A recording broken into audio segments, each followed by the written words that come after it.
नमस्कार। India TV के मुख्यमंत्री सम्मेलन में आपके साथ मैं हूं सुशांत सिन्हा और अब हमारे साथ पश्चिम बंगाल के अनलॉक 1 पर बात करने के लिए गवर्नर जगदीप धनखड़ जुड़ रहे हैं। सर, बहुत बहुत स्वागत इंडिया टीवी पर आपका।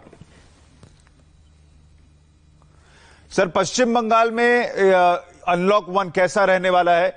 जो गाइडलाइंस आई हैं बिल्कुल वैसे रहेगा? क्या तैयारी है वहां पर आपकी? देखिए, राज्य सरकार ने किए हैं कि हम कोविड-19 के अलावा काफी स्कूल है। राज्य सरकार ने काफी तैयारियां की हैं और हम मानते हैं कि लॉकडाउन खत्म हो गया, अनलॉकडाउन में ज्यादा ध्यान दिया जाएगा।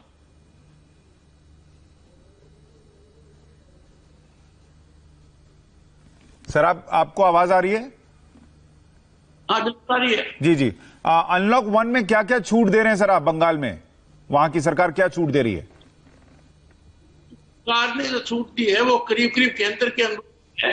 थोड़ा सा वेरिएशन उसमें रखा गया है और रिलीजियस प्लेसेस की ओपनिंग का भी किया गया है। उस संबंध में एक ज्ञापन इमाम एसोसिएशन का आया है कि इसको खोला जाए। राज्य में ये बहुत बड़ी चुनौती है कि सोशल डिस्टेंसिंग अनलॉकिंग के बाद मेंटेन किया जाए, क्योंकि दौरान प्रोटोकॉल में काफी डायल्यूशन था और पुलिस के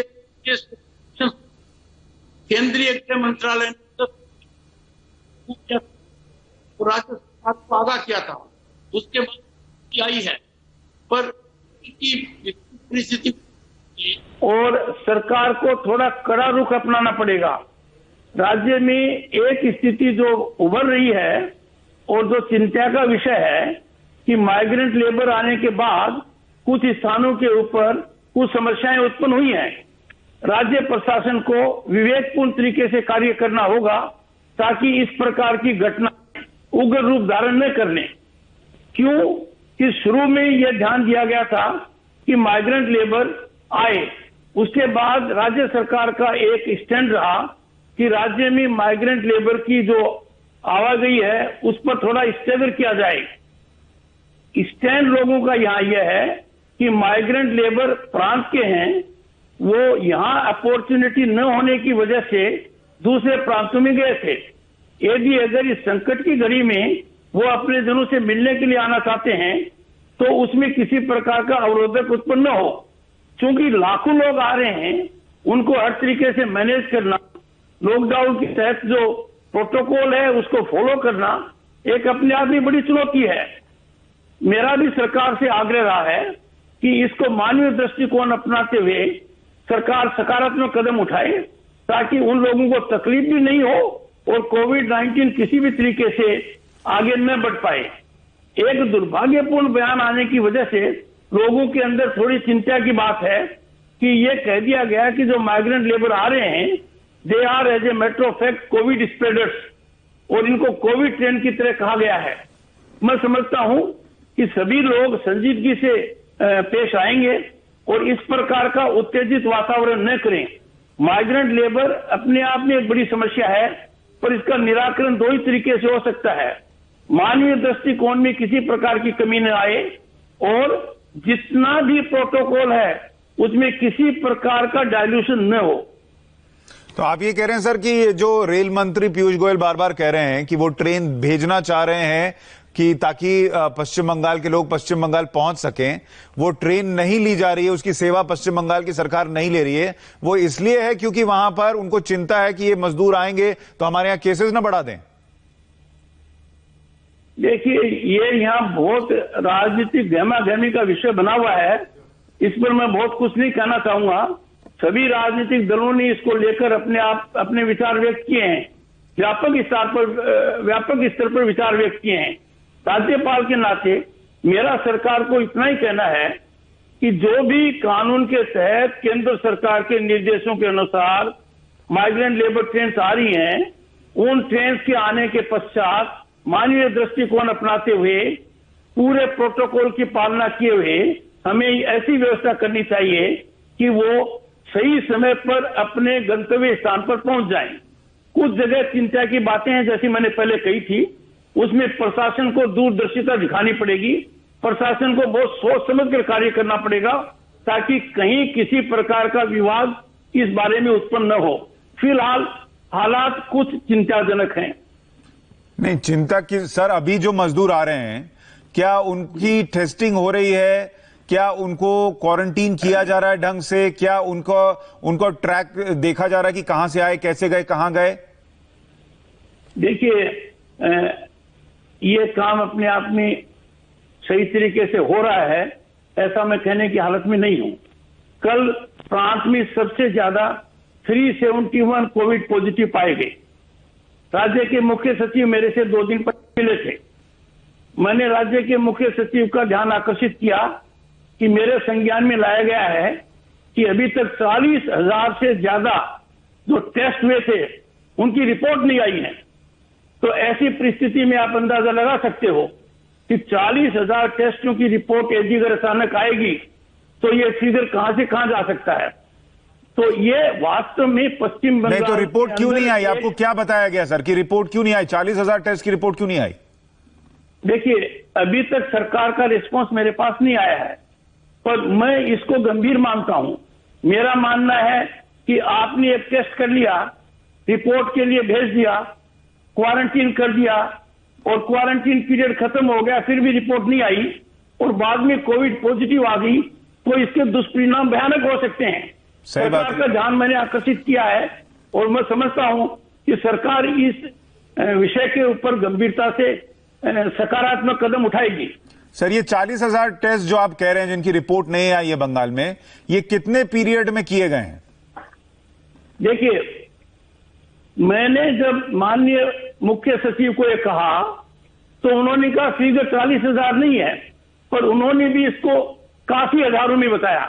मैंने कहा मेरे पास जानकारी है कि 40,000 से ज्यादा है और इनके अंदर जो देरी है वो करीब 2 सप्ताह से भी ज्यादा की है। कुछ मामलों में तो लोगों ने कहा है कि और भी ज्यादा देरी है। बिना किसी प्रकार के क्रिटिसिज्म में पड़े हुए मैंने उनको कंस्ट्रक्टिव सजेशन दिया है कि आप इसकी गंभीरता को समझिए।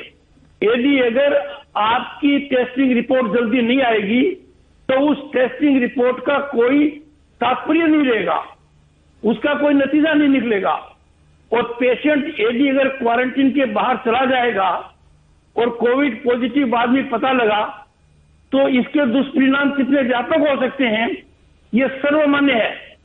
सर, एक बात बताइए, आप ये कह रहे हैं, जब मैंने आपसे पूछा कि मजदूरों को ठीक से वहां पर पहुंचने के बाद क्वारंटीन किया जा रहा है या नहीं, टेस्टिंग हो रही है या नहीं, आपने कहा आप ये आश्वस्त करने की स्थिति में नहीं है क्योंकि वैसी स्थिति दिख नहीं रही। आप कह रहे हैं टेस्ट हो रहे हैं, उसके रिपोर्ट नहीं आ रहे। जब हालात ऐसे हैं तो पश्चिम बंगाल अनलॉक की स्थिति में कैसे है? फिर तो और केसेस बढ़ेंगे, ये तो और खतरनाक हो जाएगा। देखिए सुशांत जी, राज्य का राज्यपाल होने के नाते मेरा प्रथम कर्तव्य है कि मैं मेरी सरकार के साथ कंधे से कंधा लगाकर खड़ा रहूं। प्रथम सेवक होने के नाते सरकार को हर कंस्ट्रक्टिव सजेशन देना मेरा उत्तरदायित्व है। हालात की जानकारी जो मेरे को होती है मैं सरकार को उससे अवगत कराता हूं। जब से ये माइग्रेंट लेबर का मामला चालू हुआ है तब से कुछ इलाकों के अंदर लॉ एंड ऑर्डर की भी समस्या आई है।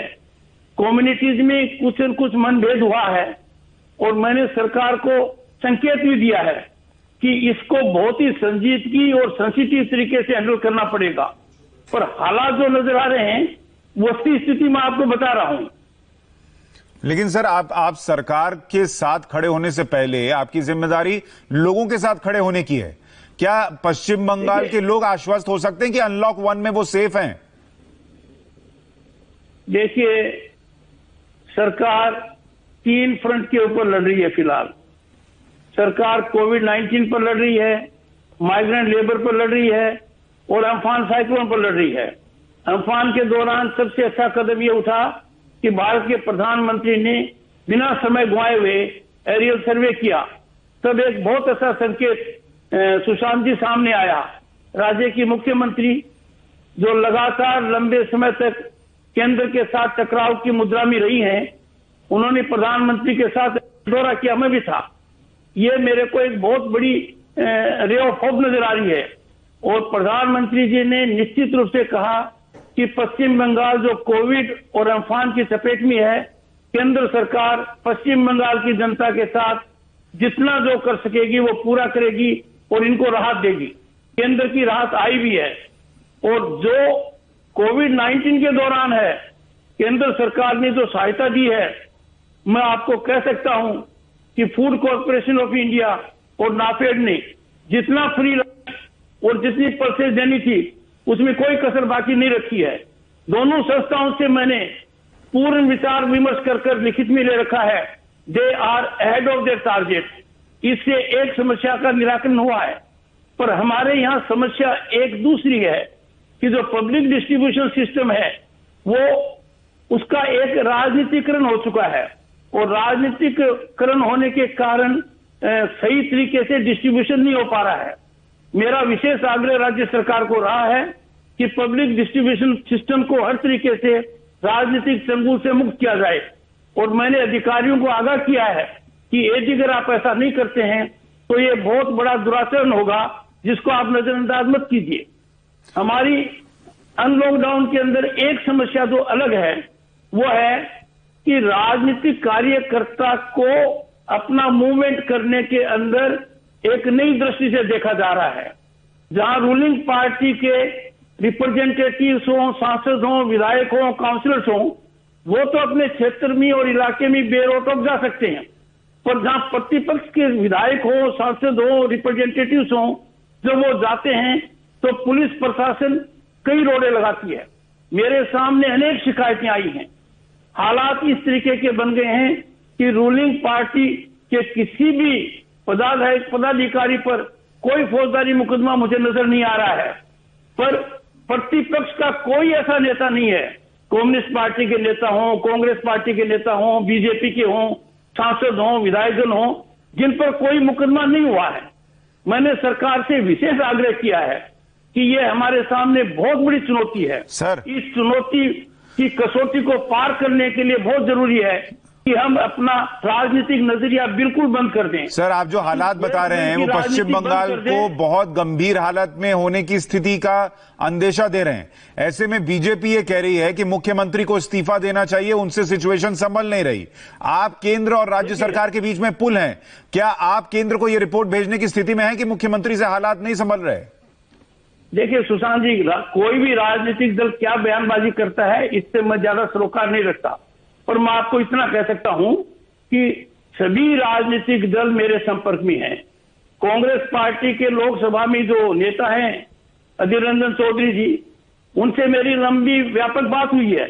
उन्होंने कई शिकायतें की हैं। उन्होंने ये कहा कि राज्य के अंदर मीडिया कर्मियों के ऊपर अत्याचार हो रहा है, सरकार मीडिया मजल कर रही है और सरकार पत्रकारों को मुकदमों में फंसा रही है। ये उन्होंने संकेत दिया है। प्रतिपक्ष के नेता अब्दुल मनन जो कांग्रेस के हैं, उन्होंने मुझसे ये बात कही है। कम्युनिस्ट पार्टी के नेताओं ने भी कही है।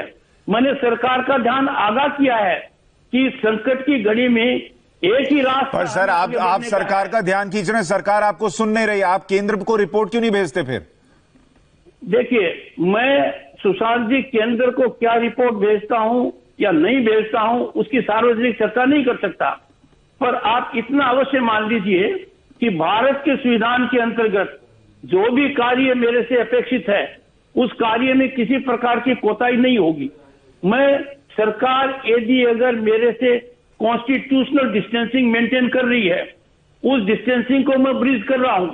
मेरा प्रयास ये रहेगा कि इस विकट घड़ी में कोई विवाद पैदा नहीं किए हुए मैं सरकार को सही रास्ता दिखाऊं। मैं पर्सुएसिव मोड में हूं, मुझे कुछ सफलता मिली है और मुझे लगता है कि हालात बेहतर होंगे। पर मैं ये कहने की हालत में नहीं हूं कि फिलहाल हालात कंट्रोल में है। सर, आपकी और मुख्यमंत्री की आखिरी बार बात कब हुई है सर? देखिए, एक चीज सुशांत जी मैं आपको बताता हूं और यह बहुत गंभीर विषय है। पुलिस प्रशासन का पूरा राजनीतिकरण हो चुका है। अब हालात ये हो गए कि पुलिस ट्रेनिंग स्कूल के अंदर एक बहुत बड़ा विवाद हो गया। कुछ लोगों को सस्पेंड करना पड़ा। मैंने कहा इसको मानवीय दृष्टिकोण से देखिए, ये बड़ा मुद्दा बन गया है। फिर एक पुलिस थाने के अंदर हो गया, फिर एक आर्म कांस्टेबलरी में हो गया।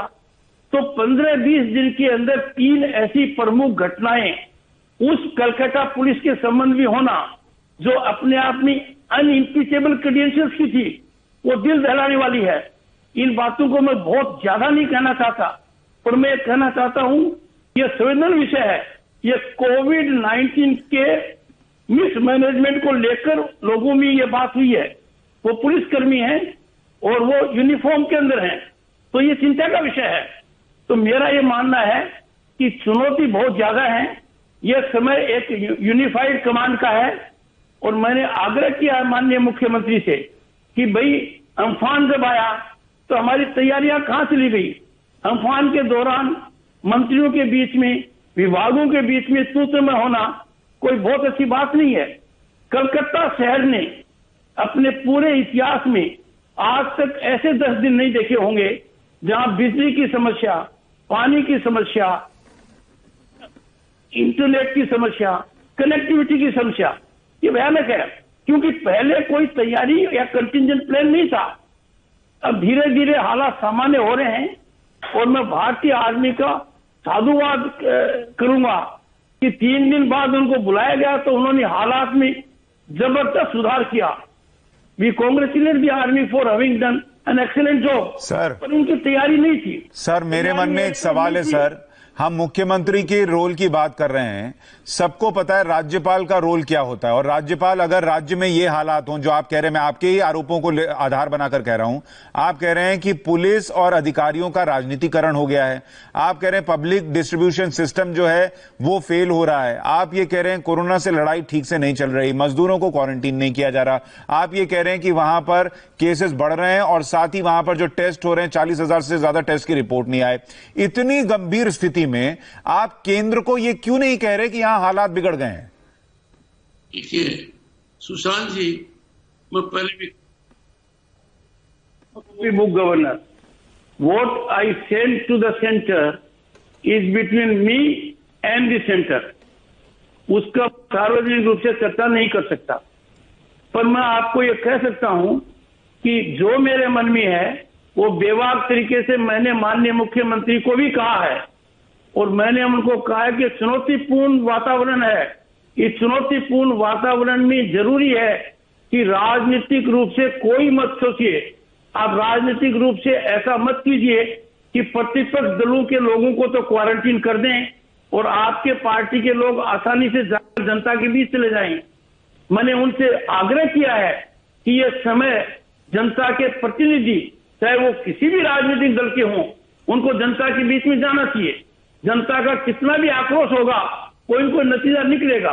मेरी चिंता कलकत्ता शहर नहीं है। कलकत्ता शहर में तो अब हालात कुछ सामान्य हो रहे हैं, पर जो ग्रामीण इलाके हैं, दूर दराज के इलाके हैं, वहां की हालत बहुत विकट है। वहां कनेक्टिविटी की समस्या है, बिजली की समस्या है, पानी की समस्या है और अम्फान का जो असर हुआ है वो काफी तीव्र असर हुआ था। तो ऐसी समस्या में यह है कि सरकार बजाय मीडिया में खुद के पीठ को थपथपाए, it has to act on the ground, it has to act exactly where help is needed. और मैं समझता हूं कि सरकार उस दिशा में निश्चित रूप से काम करेगी, क्योंकि सरकार का पहला दायित्व है कि ऐसी संकट की घड़ी में यदि अगर वो जनता को राहत नहीं दे पाएगी तो सरकार के अस्तित्व होने का कोई आधार नहीं रह जाता है। मैंने आपको जो चित्रण किया है ये मैंने दुखी मन से किया है, क्योंकि यदि अगर मैं वस्तु स्थिति आपको बता रहा हूं तो आप कर चलिए उस वस्तु स्थिति को मैं थोड़ा कम कर आंक रहा हूं। पर मेरा यह कहना है कि ऐसी परिस्थिति में यदि अगर प्रशासन और चुस्त नहीं होगा तो हमारे यहां हालात शायद और ज्यादा चिंताजनक हो जाएंगे। सर, आप जो सब कुछ बता रहे हैं ये बहुत चिंताजनक ऑलरेडी है, लेकिन इन सब के बीच जब भी कोई सवाल उठता है तो उधर से तृणमूल कांग्रेस की तरफ से, ममता बनर्जी सरकार की तरफ से यह कह दिया जाता है कि राज्यपाल तो वो केंद्र के आदमी हैं, वो बीजेपी संघ के आदमी हैं, इसलिए पॉलिटिक्स कर रहे हैं और राज्य सरकार को घेरने के लिए सब कर रहे हैं। देखिए, कौन क्या कहता है सुशांत जी, में इस पर नहीं जाता। हमारे यहां सबसे प्रमुख बंगाली अखबार है आनंद बाजार पत्रिका। आनंद बाजार पत्रिका के एडिटर को यदि पुलिस में बुलाया जाता है तो राज्यपाल के लिए चिंताजनक होना स्वाभाविक है। मीडिया के लोगों पर मुकदमे थोपे जाते हैं, स्वाभाविक। मीडिया का कोई भी व्यक्ति यदि अगर सरकार से थोड़ी भी दूरी बनाता है तो वो मुकदमे में फंस जाता है। विज्ञापन के द्वारा सरकार कंट्रोल करती है मीडिया को। ईद के बाद ऐसे हालात बने हैं कि अचानक सरकार ने कुछ प्रमुख अखबारों को विज्ञापन देने बंद कर दिए। मैंने सरकार का ध्यान आकर्षित किया है। मैंने आज एक लंबी बैठक यहाँ की प्रेस क्लब के पदाधिकारियों से की है। मैंने उनको कहा है कि फ्रीडम ऑफ स्पीच बहुत इंपॉर्टेंट है और उससे ज्यादा इंपॉर्टेंट है freedom after speech. Freedom of speech तो हो गया, उसके बाद पुलिस दस्तक देती है तो एक भयानक स्थिति होती है। क्योंकि ये काफी व्यापक स्तर ले चुका है और मीडिया को एक बड़ी भारी परेशानी में मैं देख रहा हूं। कुछ चैनल को केबल ऑपरेटर के द्वारा बंद कर दिया गया है। हर स्तर के ऊपर मैं हालात को ठीक करने की कोशिश कर रहा हूं। एक विचित्र स्थिति मैं आपको बताता हूं जिसका आप अंदाजा नहीं लगा सकते। जिलाधीश महोदय अच्छे हैं, मैं नाम नहीं बता रहा। उनके यहां से एक आदेश निकल गया कि कोई भी यदि अगर अम्फान की राहत देता है, राहत सामग्री बांटना चाहता है तो वो पूरा रिकॉर्ड रखे, सरकारी अधिकारी को अपने साथ ले जाए, लोकल पॉलिटिशियन को अपने साथ ले जाए। अबे हम कहां जा रहे हैं? राहत देने के मामले में आप इतने लंबे चौड़े प्रोटोकॉल को डाल रहे हैं। कौन किस अधिकारी को कब ले जाएगा, कितना रिकॉर्ड मेंटेन करेगा जी। आगे वाले को आप बिल्कुल डिस्करेज कर रहे हैं असिस्टेंस देने के लिए। मैंने उनसे आग्रह किया है इस प्रकार के आदेश को विड्रॉ कीजिए। ठीक है सर, देखिए बहुत सारी समस्याएं वहां पर हैं जिनको आप रख रहे हैं और मैं उम्मीद यही कर रहा हूं कि आप जैसा कह रहे हैं कि आप इन समस्याओं को कम करने की कोशिश कर रहे हैं, उसमें आपको कामयाबी मिले, आप और राज्य सरकार मिलकर काम कर सकें और जो आप रिपोर्ट केंद्र को भेजें या जो बातचीत करनी चाहिए आपको वो भी आप जरूर करें, ये भी मैं आपसे उम्मीद करता हूं। बहुत बहुत शुक्रिया सर हमारे साथ जुड़ने के लिए। नमस्कार। नमस्कार। पश्चिम बंगाल के राज्यपाल जगदीप धनखड़ को आप सुन रहे थे। उन्होंने पश्चिम बंगाल में कोरोना की स्थिति और पश्चिम बंगाल सरकार की कार्यप्रणाली पर गंभीर सवाल खड़े किए। इंडिया टीवी पर मुख्यमंत्री सम्मेलन लगातार जारी है। गुजरात के मुख्यमंत्री विजय रूपाणी भी थोड़ी देर में हमारे साथ जुड़ने जा रहे हैं। उनसे जानेंगे अनलॉक 1 का कैसा होगा गुजरात मॉडल। लेकिन फिलहाल एक ब्रेक, और ब्रेक सिर्फ 100 सेकंड का है, उसके बाद जल्द लौट रहा है।